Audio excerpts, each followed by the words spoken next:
here for the purpose of discussing the provincial crime statistics. You will remember that last week the Minister of Police and the National Commissioner presented the national overview of crime in South Africa. So today we're going to discuss the provincial crime statistics. I will allow the MEC for the Department of Community Safety, Security and Liaison, Mr. Position, to take us through the statement. Thereafter, we'll follow the program as distributed. During the financial year of 2014 and 2015, the province recorded 101,116 cases of serious crimes. The Witbank cluster contributed 20% of all serious crimes to the statistics committed for the period under review, followed by the Metlibek and the Nelspruit cluster, which contributed 10% each. Secunda only recorded 9%, Mpumalanga contributed 8%, while the Pinar and Akonu clusters recorded 7% each. We will not be discouraged by these numbers, but we should rather work very hard and when necessary review our strategies so that we can win the war against crime, all of us. We should continue to mobilize for community participation in order to strengthen the fight against crime. Our hearts also go to victims and survivors of crime and their families, because we are aware that these are not just numbers, but a reflection of the number of people who were affected by this particular scourge.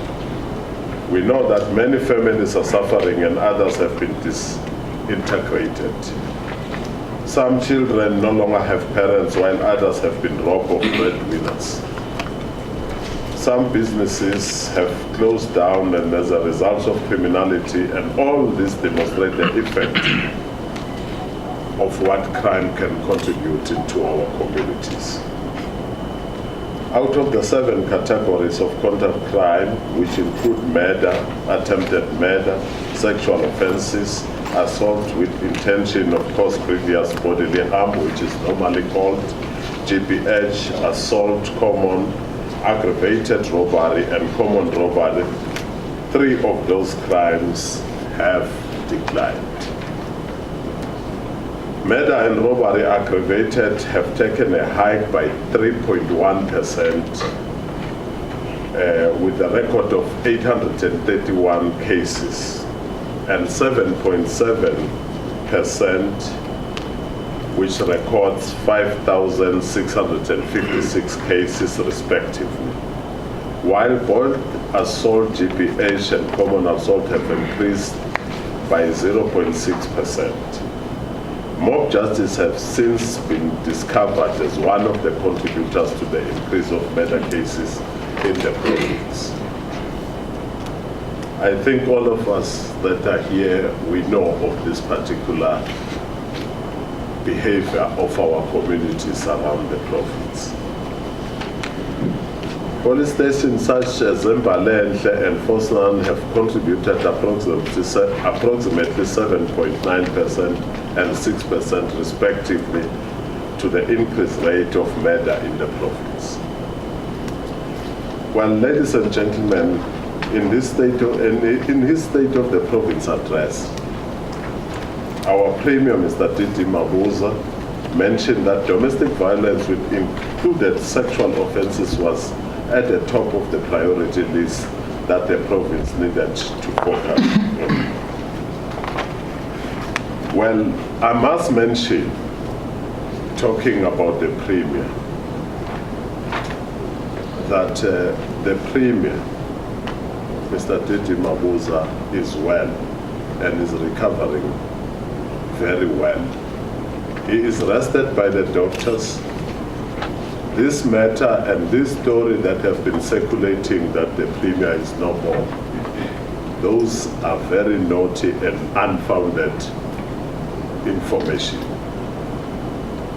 And I want to appeal that today I'm with the media here, that we really have to speak about this because it is very much inhuman ukuthi umuntu uma agula bese kuba khona abaseculator information ukuthi ushonile. Ekubeni sazi kahle sonke lana ukuthi singumfanekiso kaNkulunkulu. Impilo zethu zonke ziphethwe uNkulunkulu. uNkulunkulu owaziko ukufika kwethu emhlabeni, uNkulunkulu futhi owaziko ukuthi siyohamba nini, siyohamba kanjani futhi. So into bengifuna ukuyi-emphasize namuhla kule briefing, as much as ngifocuse ku-crime statistic, to me it is one of the behavior as a criminal. Lezokuthi kuzoba nabantu nje abazoyokhuluma. Yazi umuntu noma kuthiwa uyomzonda emhlabeni, kodwa angicabangi ukuthi ungazumzonde ukuthi ungayokhipha information engasili iqiniso ukuthi ushonile abe asaphila. Kuyabalimaza-ke abomndeni, kuyabalimaza abaso-andelene naye, kuyabalimaza futhi nabamaziyo in the entire country. Well, let me move away from that. I'm therefore glad to report that sexual cases have gone down by 8.5% compared to last financial year. This is just the beginning, as we have already put it in place, strategies such as the strengthening of existing campaigns on domestic violence and gender-based violence. It should be noted that attempted murder and common robbery has decreased by 8.0% and 1.4% respectively. According to the statistics, Witbank, Pinal, Akonu, Mpumalanga and Metlibeng are the top 5 clusters with high contact crime cases. We have observed that most contact crime have taken place amongst people who know each other.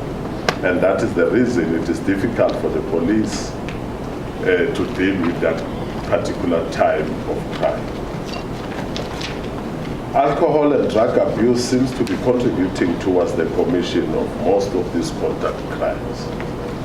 Most of the contact crimes happen during the weekends around midnight, and they are also linked to liquor outlets. Hence, through the overall Friday operation, we will continue to monitor liquor traders' compliance. Those who are not complying with the law will have their establishment obviously shut down. Well, ladies and gentlemen, with regards to contact-related crimes, we are concerned about the increasing number of incidences where properties of government are being damaged due to the service delivery protests. These incidences do not only contribute to the malicious damage to property statistics, but it also puts a strain on our police officers as it hinders their planned policing programs. During the 2014-2015 financial year, 5,839 cases of malicious damage to property and 291 of arson were recorded, which resulted in an increase of 2.2% and 11.9% respectively. I must emphasize, ladies and gentlemen, that these damages cost the government a lot of money, which hinders mainly to the service delivery. It is therefore important to continue educating our communities that public demonstration can be done peacefully without any violence. The government will listen to everybody. This behavior and tendencies that the government of the day listen to people well when they have protested and do all sorts of wrong things, it's a wrong thinking altogether. Ladies and gentlemen, allow me also to mention that although some of the arson cases are as a result of service delivery protests, we have also realized that most of them relate to domestic incidences where the victim and suspect ensued in a disagreement of some of sort and consequently ended up destroying each other properties. Nala abantu balwa khona basukela nje ekuthandaneni bangasa-understandani babo baba nabo mama babo bhuti nabo sisi. Abanye nibazwile nibhalile ngabo ezimedia ukuthi bagcina bashiselana imizi, bashiselana impahla. Umuntu uyakwazi ukuthi uma sayishela intombi ayikhiphe imali yakhe ingakamceli, ingakamkhuthuzi, ayoyithengela whatever, ibhadalele amaflat, athenge imoto, athenge impahla, enze yonke into. Mangabe intombi ingasamfuni, so uyafuna zonke lezi zinto uyayithatha uyoyishisa, ushisa izindlu, ubulala abantwana, wenza all sort of things ngathi intombi imkhuthuzile. Bangaba yokhipha le mali kanti uyikhiphe ngoba yezona usavume enhliziyweni usahambisana nase bangasamfuni-ke soyajika lapho soyabulala soyadubula amanye ngamaphoyisa general into ebaseduzane nabo nama-traffic officers ejodini. Uma ngabe sebakhona laba phethene kabi nemindeni yabo, into ebaseduze kwabo kuba yisibhamu la duze kwabo. Ngithi iphoyisa ne-traffic office ithulusi ababanalo liseduze kuba yisibhamu, bese balisebenzisa ronke lelo thulusi sebawudubula imindeni baze babulale nabantwana bangacala bangasilutho. Bebangekho abantwana nabashelana babakha nabantwana ngoba sebavumelene. Nase bangasavumelani sebafaka nabantwana phakathi bayabadubula babulala nama-properties and so on. Yinto leyo-ke ejodini nathi nawe general engicabanga ukuthi kubalulekile ngoba ila ku-competence yethu ukuthi siyiqonde namaphoyisa, siyiqonde nama-traffic officers, sizame ukuthi kube nama-counsellors, kungene nama-social worker in the process, kulungiswane le ngqondo ngoba it's about i-thinking yomuntu ne-behavior yomuntu which can be corrected.